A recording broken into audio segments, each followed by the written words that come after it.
Hoorah! Gunner Sergeant Arlie Ermy here. Pay attention! For thousands of years before the arrival of the gun, we had weapons that slashed, stabbed, sliced, and diced. Arrows, spears, and swords. Sharp, pointy things like this. Wielded by hand, thrown or fired by a bow, these were the original weapons of mass destruction that determined the fate of battles and of nations. Come on, let's get with the program. Somebody's gonna lose an eye here, for Pete's sake. It's time to lock and load.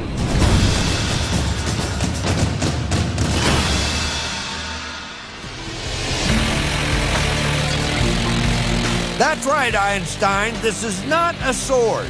It's a machine gun.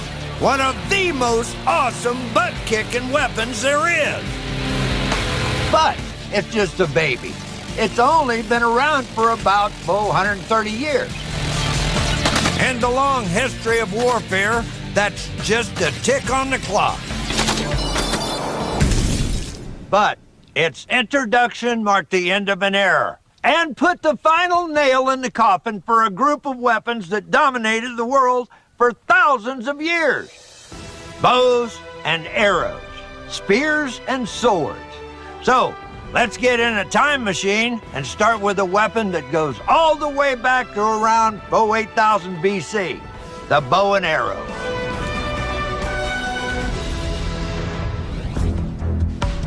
The bow is basically a big spring made of wood. When it's bent back, energy is stored in the two limbs. Let go of the string, and that energy is released, shooting the arrow at more than 140 feet per second. Just about every culture in the world developed a bow. Shorter ones for shooting from horseback, longer ones for distance and power, and one of the most famous and effective was the English longbow. 13th century. English longbow. Length, 6 feet. Maximum effective range, 300 yards. Doug Kine knows a thing or two about this weapon. Now, what are we dealing with here? Well, these are longbows, Gunny. They were very popular in the 1300s. In fact, this was the terror weapon of the 1300s and early 1400s. Back then, the English and the French were at war for about 100 years. That's why they called it the 100 Years' War, numbnuts. The English had the advantage of the longbow's superior range, which came from the materials used to create it. Longbows were made out of self-wood, which means they were cut from one piece of wood. Yew trees made the best longbows. Its outer white sapwood was strong and could withstand a lot of tension. The inner red heartwood could resist compression. Combined, they gave the longbow a deadly force that the French knights learned to fear. But the English had also developed a particularly nasty arrowhead made of hardened steel called a bodkin tip. Only purpose of a bodkin point is to penetrate armor and kill. When the longbow first appeared, the best defense against it was chain mail. This armor was highly effective at fending off the slash of a sharp sword edge, but its loose mesh may not be so good against an arrow.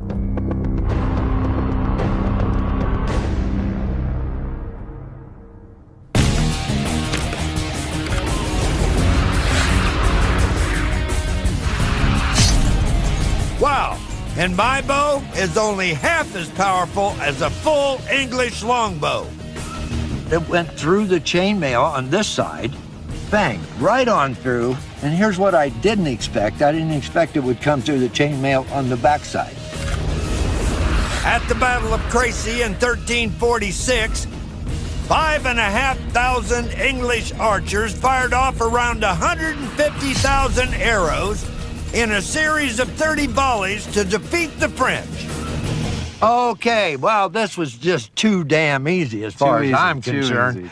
Being the sportsman that I am, I believe in giving the watermelon every chance that I can think of. Now, I'm thinking maybe some armor in front of the chainmail, in front of the melon. I think that's fair. Back in the day, knights soon learned to wear solid armor.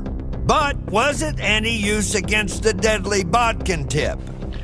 This little bow's, what, a 45-pounder, you say, right? 45. But when you start messing with these sharp little blades like this... And bodkin points. And is that tempered steel? They're nasty, yes. Oh. Okay, well, let's see. We'll give it a fair chance here.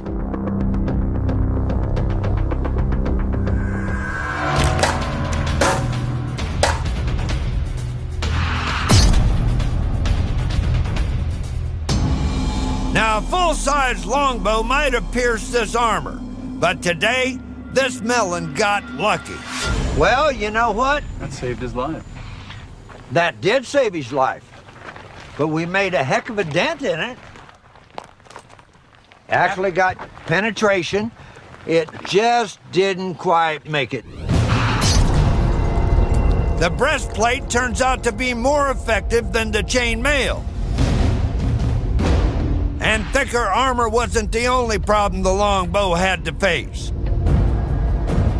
Finding and training men powerful enough to shoot a longbow was a tough call. And that's where another type of bow came into its own. 11th century, medieval crossbow. Maximum effective range, 60 yards.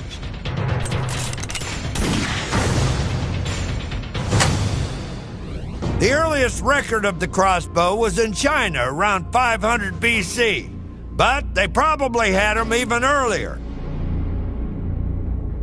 The Greeks and the Romans had them too, but by the time they hit medieval Europe, they were in demand more than ever. The crossbow is a small bow mounted onto a wooden stock, or tiller, with a trigger mechanism to release the bolt, or quarrel. Because the bow was short, it took a lot of energy to pull back the bowstring. You needed both hands to hook it into the nut, and all that energy is stored up in the tension of the bow's arm. Release the trigger, and the bolt shot off like a bat out of hell. So, while the longbow needed a lot of skill and muscle, the crossbow was a cinch by comparison. Anybody could load this. So you use a stirrup. It's got a stirrup on it, like that one. But anybody can pull this up. Although it could be pretty heavy. This is 62 pounds. You could get them up to 100, 120. Pulling up with your back, of course, yes, and right? And you could get off a fairly decent rate of fire with this. Not as rapid, of course, as the longbow. You might be able to get 10 off in a minute. Okay. And with a longbow, a good longbowman would get 20 off in a minute. Really? Okay. And that was the great advantage to the longbow, of course. The advantage to this was anybody could shoot it. As the 100 Years' War went on, the numbers of English longbow archers fell.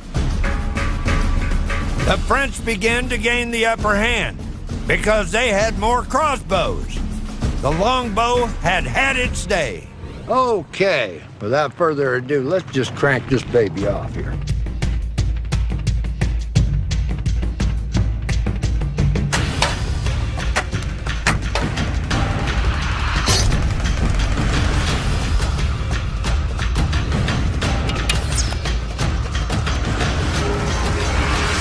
Well, there we go. Now I'm talking penetration here. Look at that. Okay, so the bolt still didn't go through. But remember, for every one highly skilled longbowman, you've got a couple of dozen guys armed with a crossbow. So the longbow was the sniper rifle of the day, but it couldn't compete with the popularity of the crossbow. which some special forces still use even today. When we come back, things are going to get even more sticky with the spear.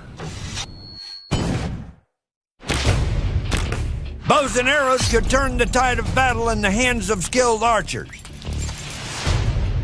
But they only made up a small part of a medieval army. Most battles were won on the backs of the everyday dog-faced soldier. And one of the most common weapons in history that he would be armed with was, hey, you got it, the spear. Now, you might think a spear is nothing more than a pointy stick. But it's actually one of the most important weapons in military history. Take, for example, the ancient Greek javelin. Any warrior worth his salt in battle needed to know how to throw the javelin. Now, it was such an important skill, the ancient Greeks even honored the best javelin thrower at the original Olympic Games. But it was the Romans who really put the spear in the air with efficient and deadly effect. Ugh. Oh, sorry. 3rd century BC. Roman pilum. Maximum effective range, 20 yards. Take a step forward. Gil Whitley is an expert on Roman weapons. Purpose of this thing was actually to bend on impact, and that's what made it so different. If it sticks into someone's body, or most likely their shield, and it's bent, you've made their shield so unwieldy with a meter of wood sticking out one side, and that's when the Romans would come in with the sword.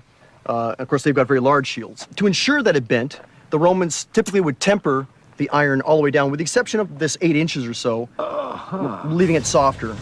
So, let's put the pilum to the test. Gil's brought a selection of half-inch thick wooden shields. But I gotta tell you, a few early practice throws made me pretty doggone sure that I am no match for the physique of a young, fit Roman soldier. Oh, I think you hit him in the privates. So I brought along a man and his machine to match up to an ancient Roman throwing arm. Gil, I want you to meet my buddy, Hollywood Joe. Well, Gunny, in Hollywood, we call this an air mortar. I've got this tank right here full of compressed air. But when I push the button, it opens up and dumps all that air into this small tube that I'll have the spear in. There's only one place for it to go. 3, 2, 1. Oh, my. Oh, So you do. How about that, huh? You can see the metal shaft starts to bend as soon as it makes its way through the shield. That's what these are designed to do, is bend, you know? Okay, The other part there of you it. go. Look at that. Took Yeah, it nice all job. the way through it, didn't it? This does, in fact, make it unable to be pulled out and used against the Romans. But times change. The Romans got their butts kicked. The empire fell, and the way spears were used even changed. Spears got longer and evolved into pikes and lances. 14th century. The pike. Length 15 feet.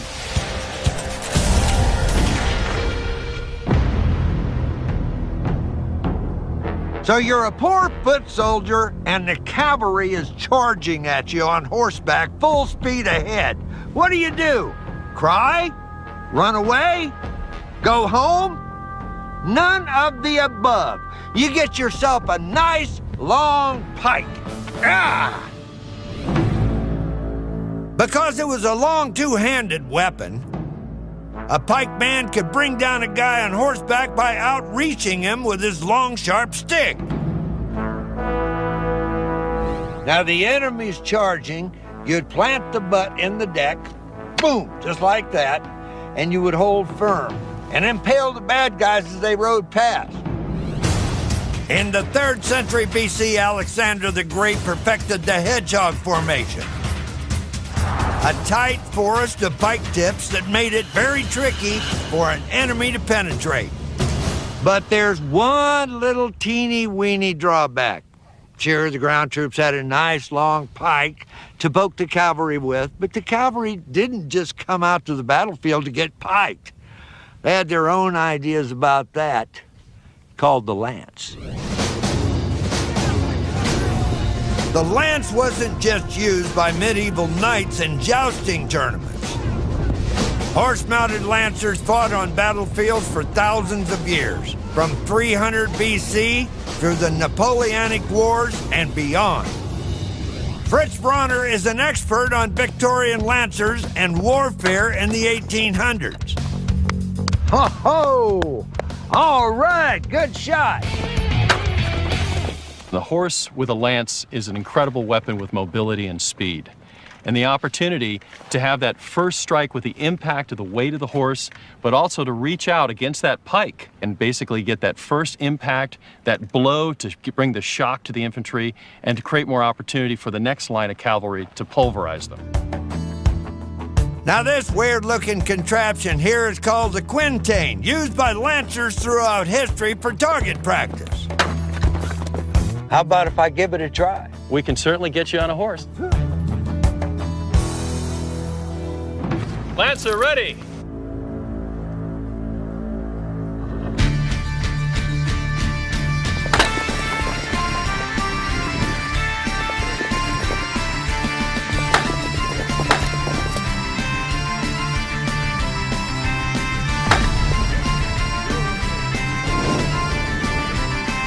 Gotta tell you at home, if you want to try this, you'll find it extremely addicting.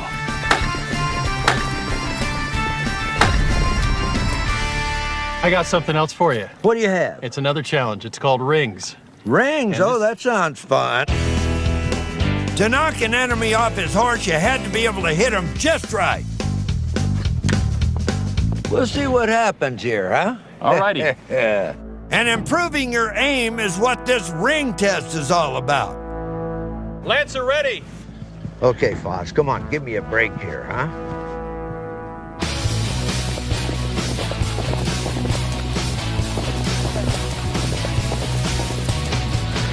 Beautiful! 3!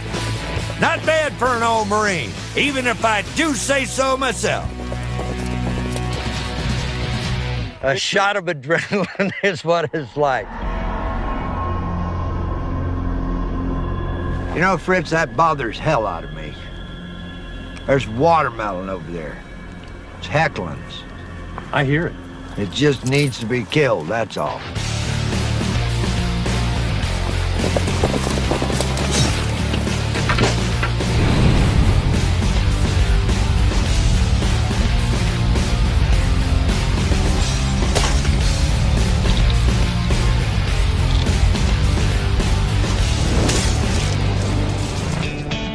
We did it! You and me, buddy. As cavalry evolved throughout the Napoleonic era and beyond, the lance stuck around longer than you'd think. This lance was used in the opening of World War I on the Eastern and Western Front. The British and the German, the Austrians and the French all had lancers. As recent as that. They don't use them anymore, though. No, they're mostly for ceremony.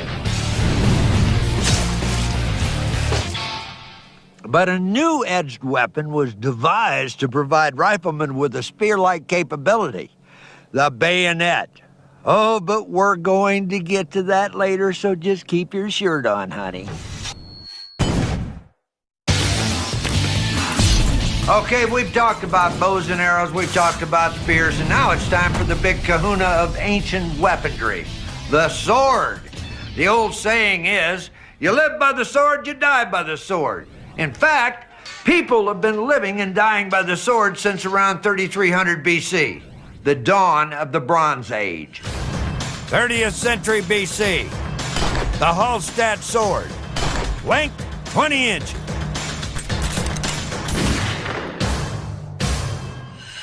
Bronze is made when copper and tin are forged together. Swords of the Bronze Age evolved from the shorter-bladed, close-combat dagger. The earliest daggers were made of sharpened bone or stone, a sharp point with a handle. But they were only good for stabbing. And stone's brittle nature meant that longer weapons would easily break. Early Celtic cultures in Europe developed the bronze Hallstatt sword. Not a whole lot longer than a dagger, with both a stabbing point and a sharpened edge for slashing.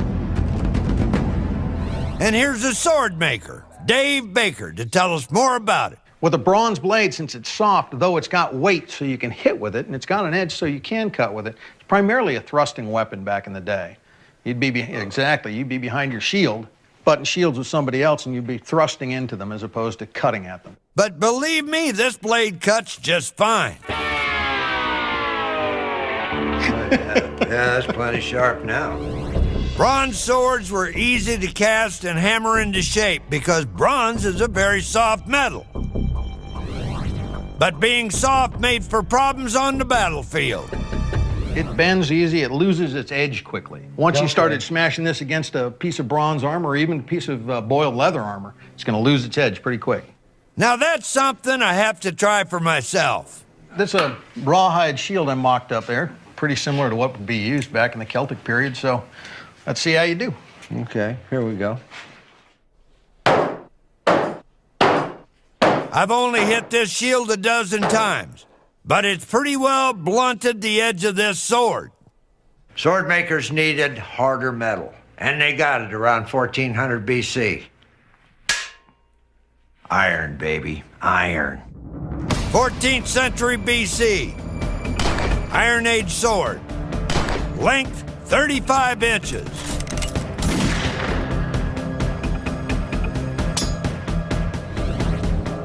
With the Iron Age came the rapid spread of iron tools and weapons. Because iron was more readily available than the copper and tin used to make bronze. And the iron sword marked a big leap forward from the bronze sword.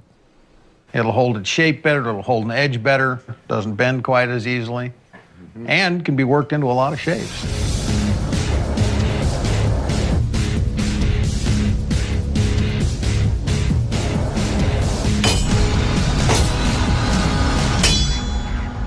So this against that leather shield, this against leather armor, this against flesh, or against wood is going to do 3 times the damage and hold its shape a lot longer than that bronze is.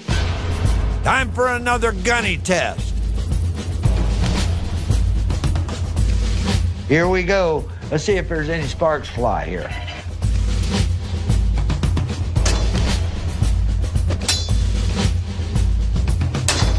You can see why warriors wielding iron swords had the advantage over bronze. Okay, now, there's some damage done to this blade. There's not any question about that. But nothing like what the damage is done to this blade. This is serious damage. Here, look at the gouges in this baby.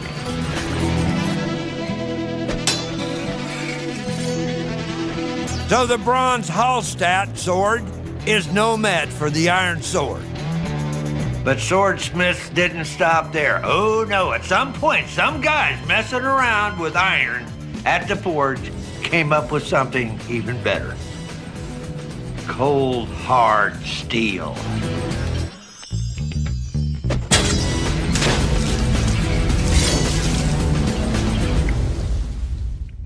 Fourth century BC, the Roman gladius. Length, 32 inches. The Roman gladius was based on the shape of the Hallstatt sword, but was made from a newly developed material. In the Iron Age, they're using charcoal. The breakthrough happened when they started infusing the iron with carbon. Iron combined with carbon creates a harder metal. But ancient steel was more brittle than iron. So swordsmiths figured out that the ideal sword would be a combination of hard steel and resilient iron. It's a process known as pattern welding. and it made steel swords much stronger and sharper. This takes hard steel, which is brittle, and iron, which is softer but more resilient. It sandwiches them together and then beats them thin again and again and again. This produces a composite blade with a hard steel edge that can easily be sharpened, but has the support of iron to stop it from being too brittle. It's a technological advantage that gives its user supremacy over earlier swords like the bronze Hallstatt. Heck, the steel gladius changed history. It helped the Roman Empire sweep through Europe and defeat their Celtic enemies, who had bronze and iron swords. Now, we have a dummy covered in leather armor, accurate to the Roman era, and we're going to put it to the test. Iron versus steel in a metal sword Super Bowl. All right, so this would be the enemy that you were talking about. What we've got is some boiled rawhide armor. And this is supposed to be pretty doggone safe wearing this, right? Well, it'd be better than showing up in your shirt. All right, then, stand back. Here we go.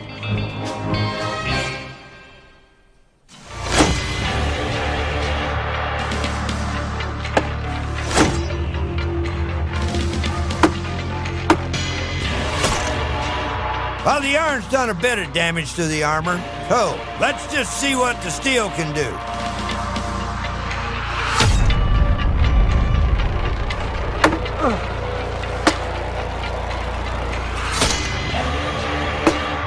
Yeah, he's hurt. He's hurt. Sorry, pal. With its superior strength and sharpness, the steel gladius was hard to beat, leading Rome to victory for more than 1,000 years. Get the point? For the enemy, the steel gladius was no Roman holiday. You can see how this weapon and cold, hard steel changed the world. And as steel got more refined, the cutting edge just kept getting better and better and sharper.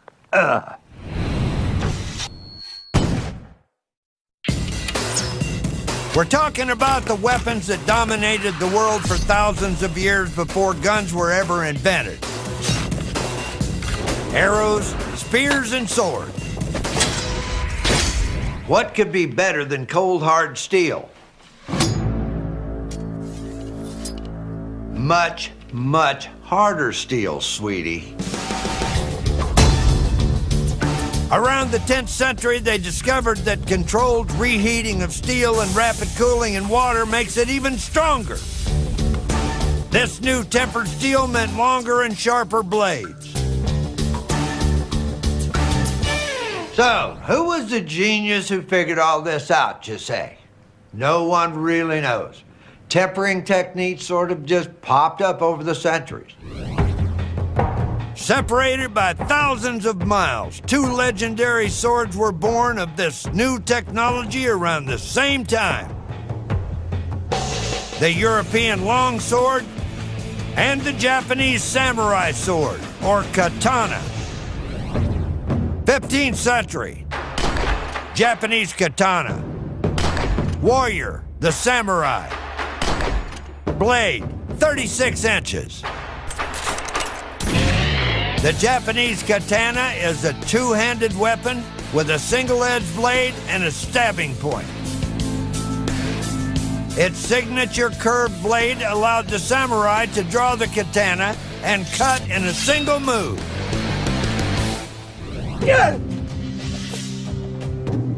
And martial arts expert Bob Goodwin is here to tell me how the samurai used this blade in combat.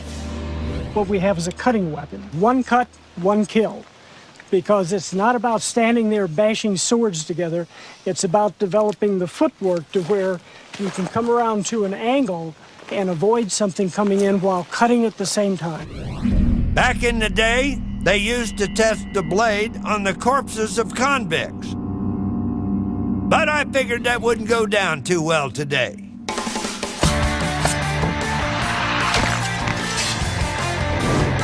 Now, hacking at cabbages and coconuts is kind of fun. That was a pure slice.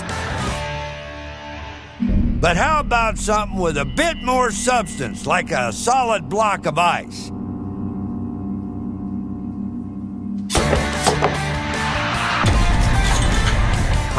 My, just like splitting logs with an axe. While the Japanese were perfecting their single-edged weapon, in Europe they had their own two-edged approach. 15th century, longsword, warrior, the European knight, blade 40 to 50 inches long.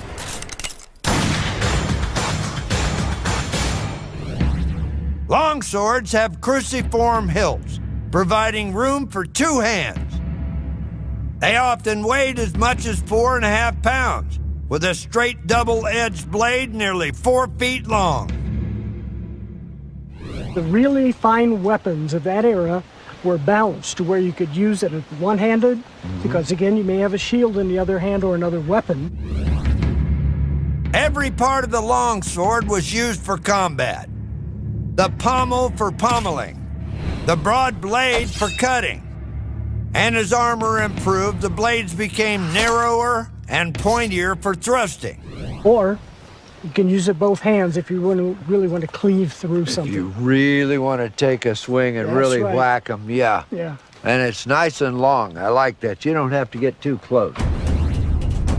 Long swords were especially good for thrusting at an armored knight's vulnerable points. But these double edges created plenty of slashing mayhem as well. Properly sliced and diced.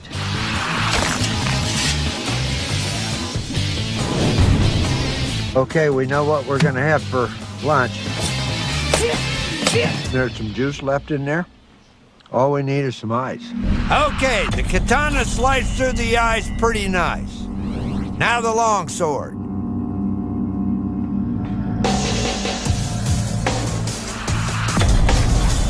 Slashing the ice with the longsword is like hitting a brick. Heck, I only managed to shave it a little. Totally different animal, that one.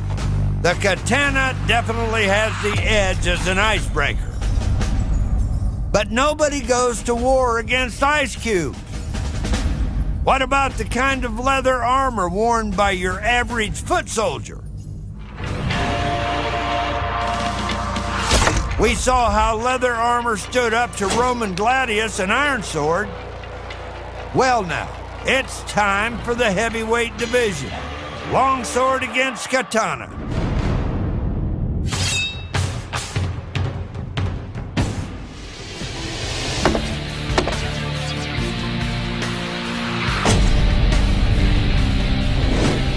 We broke some serious ribs in there, buddy. Okay. Well, let's try the katana. Let's see what it does. With its diagonal slash called the dogari, the katana outclasses the longsword in the leather armor round.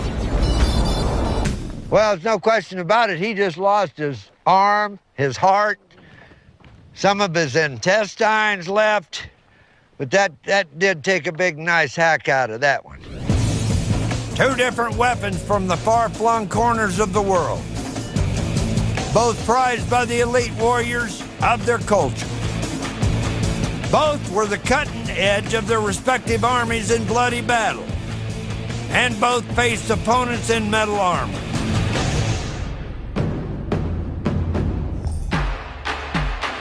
So, which is the better can opener?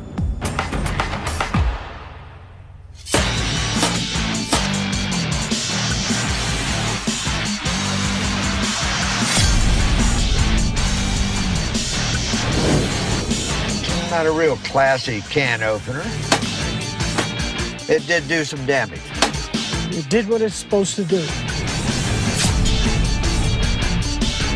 The longsword packed a punch and made a small hole. But, other than that, not much impact on the armor. Let's get around the other side and try the samurai sword. Yes, sir.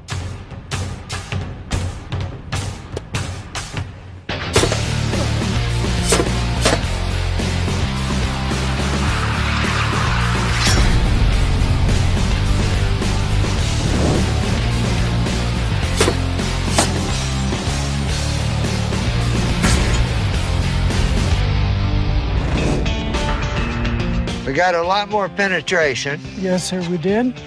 and we want a good half-inch in. Okay. Yes, sir, So we did. there we have it. This samurai sword beats out the longsword again. Side by side, you can see the shorter steel blade of the katana doesn't flex as much as the longsword and penetrates deeper through the armor. And as a slashing weapon, the katana is a work of art. In my book, the katana beats the longsword. In Europe and Japan, these weapons were top of the line, but time was marching on. By the time gunpowder weapons took hold on the battlefields in the 1600s, the days of the sword were coming to an end. But swords would hold on to make one last charge into the history books with the cavalry saber.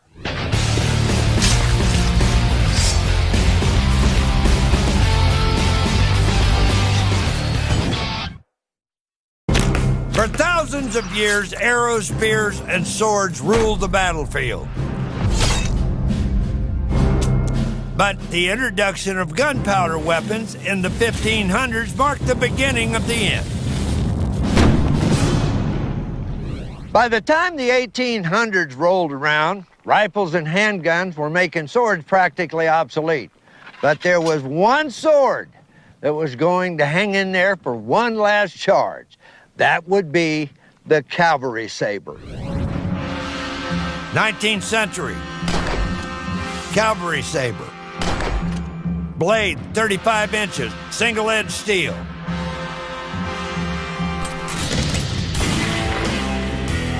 The English word saber is thought to come from an old Hungarian verb meaning to cut down.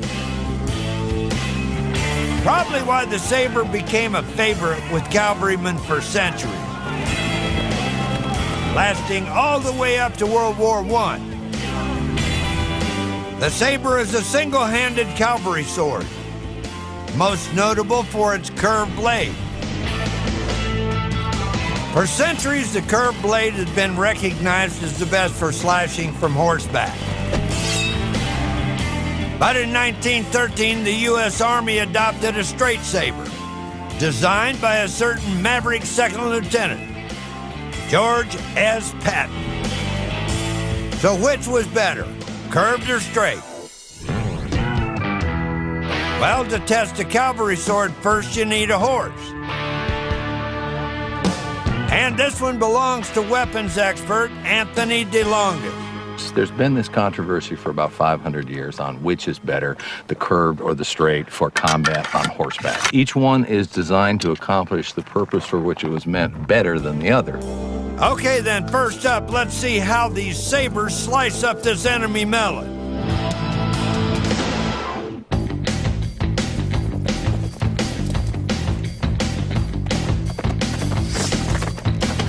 Bravo, Anthony.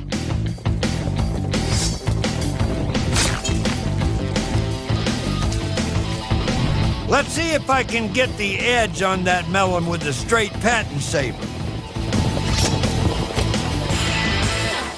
Now we're going to try something a little more resistant. We got some sandbags, and let's check both swords and see how they each cut and how they each thrust.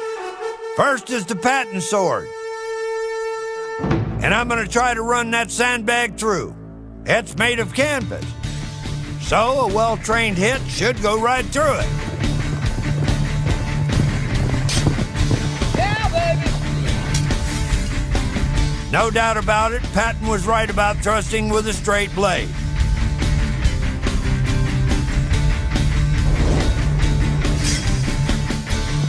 Let's see how the curved cavalry saber stands up to the thrust.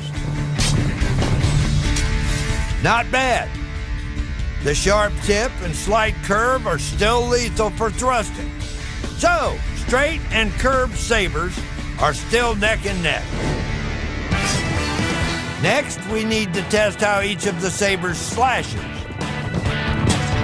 It's not exactly fatal, but the cavalry sword manages to draw some sand. The straight-edged Patton saber has a lighter blade, and in a sweeping slash, it just doesn't cut it. I hate to say it, but maybe old blood and guts Pat got it wrong. If it was up to me and I was going into combat and I was a horse soldier, I believe I would take the cavalry sword. Well, the sword had a good run for thousands of years, but once the Maxim machine gun showed up in 1883, the cavalry and sword era was effectively over. To tell you the truth, horses weren't too choked up about that, were you, buddy? Heck no. But the blades on the battlefield didn't exactly disappear. I'm here at the School of Infantry at the United States Marine Corps Base, Camp Pendleton, California. These boys here are playing with their knives, playing with their bayonets, edge weapons. That's the name of this game. Hoorah!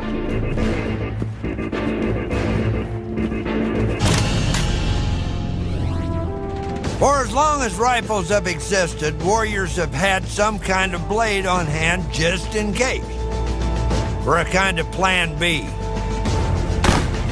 Early muskets left a lot to be desired in the rate of fire department, and your enemy could run you down before you could reload. A bayonet gave you a fighting chance. Early types simply plugged into the end of the muzzle, which rendered the gun pretty much useless. Then some bright spark came up with a socket bayonet that slips over the barrel, with the blade offset to the side. Now you've got a close quarter weapon that's a gun, a club, and a spear. And that's why the bayonet is still in use today. This is the modern evolution of bayonets right here. 1984, M9 bayonet, blade 7 inches, single edge. The M9 bayonet is a utility and fighting knife combined that fixes onto the end of the M16 series of assault rifles. It's designed to thrust and slice.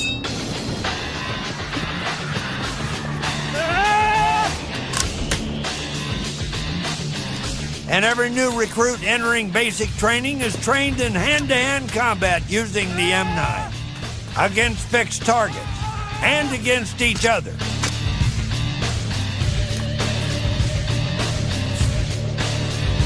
What I'm looking at is I'm seeing you're both in perfect balance and you're both kind of working to get the advantage and get inside of the other person's weapon.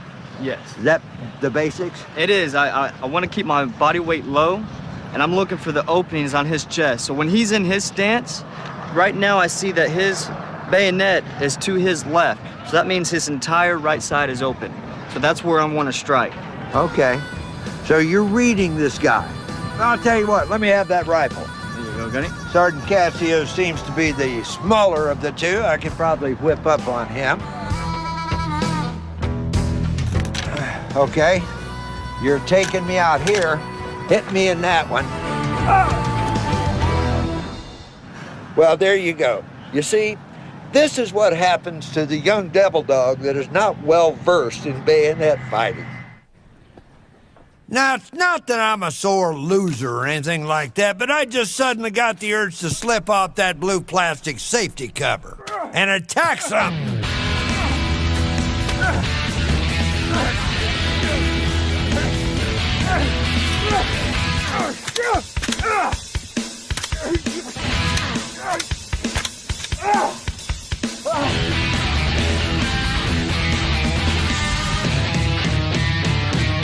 A lot of people think that I hate watermelons. No, you gotta kill it before you eat it, that's all. Well, there you have it. We've spanned human civilization from early arrows to throwing spears to bayonets that are still sticking it to the enemy today. This is Gunnery Sergeant R. Lee Ermey. Keep your powder dry, your blade sharp, and your eyes on the target. Semper Fi. Hurrah.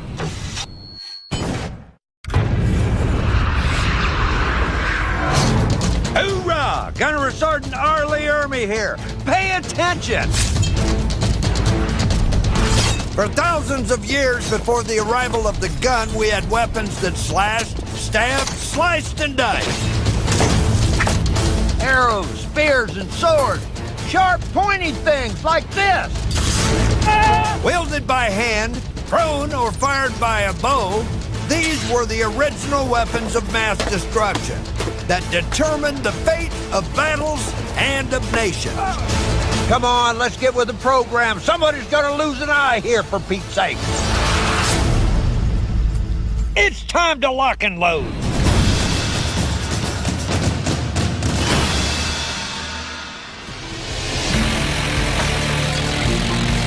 That's right, Einstein. This is not a sword. It's a machine gun. One of the most awesome butt-kicking weapons there is. In the world developed a bow. Shorter ones for shooting from horseback, longer ones for distance and power. And one of the most famous and effective was the English longbow. 13th century. English longbow. Length, 6 feet. Maximum effective range, 300 yards. Doug Kine knows a thing or two about this weapon. Now, what are we dealing with here? Well, these are longbows, Gunny. They were very popular in the 1300s. In fact, this was the terror weapon of the 1300s and early 1400s. Back then, the English and the French were at war for about 100 years. That's why they called it the 100 Years' War, numbnuts. The English had the advantage of the longbow's arrow.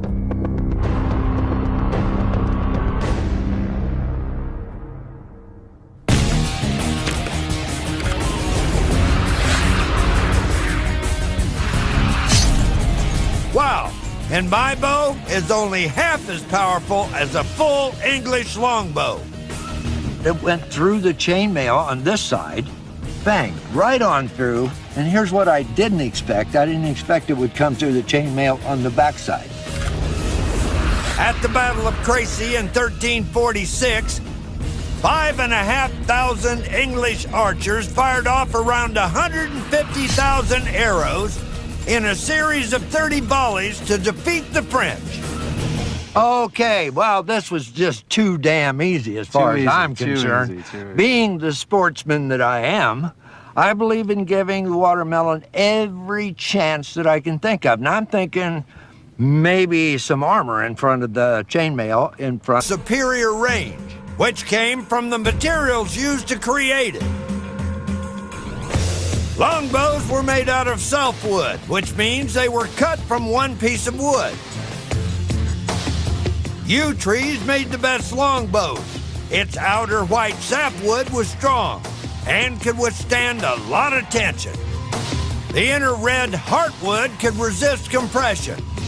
Combined, they gave the longbow a deadly force that the French knights learned to fear. But the English had also developed a particularly nasty arrowhead made of hardened steel called a bodkin tip. Only purpose of a bodkin point is to penetrate armor and kill. When the longbow first appeared, the best defense against it was chain mail. This armor was highly effective at fending off the slash of a sharp sword edge, but its loose mesh may not be so good against an arrow. But it's just a baby. It's only been around for about 130 years. In the long history of warfare, that's just a tick on the clock. But its introduction marked the end of an era and put the final nail in the coffin for a group of weapons that dominated the world for thousands of years. Bows and arrows, spears and swords. So, let's get in a time machine and start with a weapon that goes all the way back to around 8000 BC, the bow and arrow.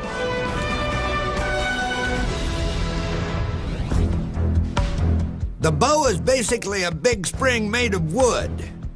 When it's bent back, energy is stored in the two limbs. Let go of the string, and that energy is released, shooting the arrow at more than 140 feet per second. Just about every culture